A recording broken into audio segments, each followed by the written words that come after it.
بسم اللہ الرحمن الرحیم رب یسر ولا تعسر واتمم بالخیر۔ مومنین کرام، قرآن مجید کے اندر مختلف مثالوں کا تذکرہ ہوا ہے۔ اس حوالے سے ہماری سلسلہ وار گفتگو جاری ہے۔ 5ویں مثال آج پڑھنے جا رہے ہیں جو کفار اور مشرکین کے متعلق ہے۔ کب دی گئی ہے یہ مثال؟ سورۃ بقرہ آیت نمبر 171 کے اندر ہے، جب قرآنی تعلیمات، اسلامی تعلیمات، الہی تعلیمات کفار مکہ پر یا مطلق کفار پر پیش کی گئیں، مشرکین کے سامنے پیش کی گئیں، تو انہوں نے یہ کہہ کر انکار کر دیا، قالوا بل نتبع ما الفینا علیہ آباءنا، کہا کہ ہم تو اسی کی اتباع کریں گے جس پر ہم نے اپنے آباء و اجداد کو پایا ہے۔ وَلَوْ كَانَ آبَاؤُهُمْ لَا يَعْقِلُونَ شَيْئًا وَلَا يَهْتَدُونَ، اگرچہ ان کے آباء و اجداد کچھ بھی سمجھ بوجھ نہ رکھتے ہوں اور کچھ بھی ہدایت ان کے پاس نہ ہو، لیکن پھر بھی یہ اپنے آباء و اجداد کی پیروی کی بات کرتے ہیں۔ وَمَثَلُ الَّذِينَ كَفَرُوا كَمَثَلِ الَّذِي يَنْعِقُ بِمَا لَا يَسْمَعُ إِلَّا دُعَاءً وَنِدَاءً، وہ بندہ کہ جو ان کافروں کو سمجھا رہا ہے، اس کی مثال ایسے ہی ہے جیسے کوئی جانوروں کو آواز دیتا ہے کہ جانور فقط بلند آواز کو سنتے ہیں، پکار کو سنتے ہیں، ندا کو سنتے ہیں۔ صم بکم عمی فہم لا یعقلون، یہ بہرے ہیں، گونگے ہیں اور اندھے ہیں، اس لیے کچھ نہیں سمجھ سکتے ہیں۔ تو یہ مثال پیش ہوئی ہے قرآن مجید کے اندر۔ یہاں پر تقلید کی مذمت کی گئی ہے کہ تقلید جائز نہیں ہے، تو اس حوالے سے ذکر کرنا ضروری ہے کہ تقلید کی بعض اقسام جو ہیں وہ جائز ہیں اور ممدوح بھی ہیں، ان کی مدح وارد ہوئی ہے، بلکہ ہونا چاہیے، اچھی ہیں، اور بعض جو ہیں وہ مذموم ہیں، مذمت کی گئی ہے۔ قرآن مجید کس قسم کی تقلید کی مذمت کر رہا ہے؟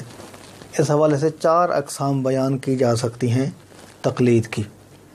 ایک تو یہ ہے کہ جاہل کی تقلید کرتا ہے، جاہل کی تقلید کرتا ہے، اس کی مذمت کی گئی ہے قرآن مجید کے اندر، جیسا کہ کفار اور مشرکین خود بھی جاہل ہیں، ان کے آباء و اجداد بھی جاہل ہیں، جاہل کی تقلید کر رہا ہے۔ قرآن مجید نے اس کی مذمت کی ہے اور ان کو جانوروں کی طرح قرار دیا ہے، اور یہ درست نہیں ہے۔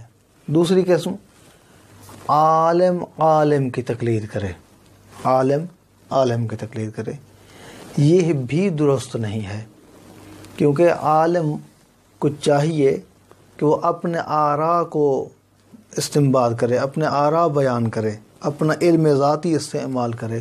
اسی لیے فقہ کے اندر کہا جاتا ہے ایک جملہ، یحرم التقلید علی المجتہد، کہ جو مجتہد ہے، جس کے پاس استنباط کی صلاحیت ہے، تو اس کے اوپر تقلید حرام ہے، اسے چاہیے کہ جو اس کے نزدیک صحیح ہے اس پر عمل کرے۔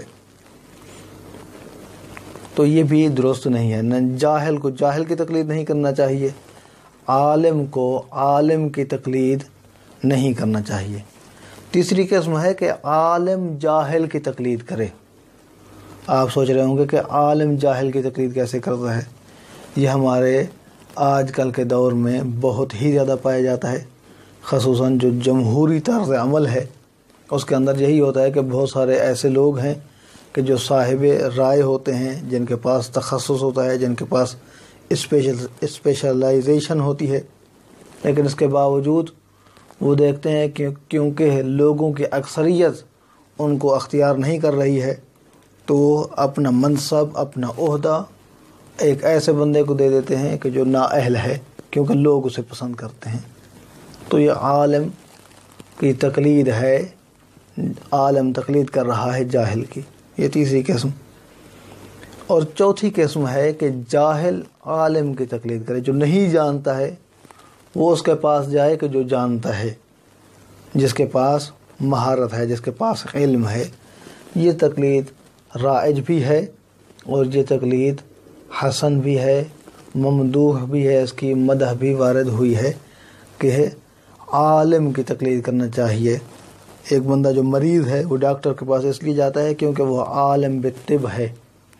ایک بندہ عمارت بنانے والے کے پاس، مستری کے پاس، بنا کے پاس اس لیے جاتا ہے کیونکہ وہ عالم بالبنا ہے، وہ عمارت کو بنانا جانتا ہے۔ اور اسی طرح سے ایک بندہ کہ جو اسلامی تعلیمات سے نا آشنا ہے، اسے چاہیے کہ وہ ایسے عالم کی تقلید کرے کہ جو اسلامی تعلیمات کو دقت سے جانتا ہے، اور یہ تقلید حسن ہے بلکہ بعض مقامات پر واجب ہے۔ دعا ہے کہ اللہ کی ذات ہمیں صحیح اسلامی تعلیمات پڑھنے، سمجھنے اور ان پر عمل کرنے کی توفیق عطا فرمائے۔ اپنا بہت سارا خیال رکھیے گا۔ والسلام علیکم ورحمۃ اللہ۔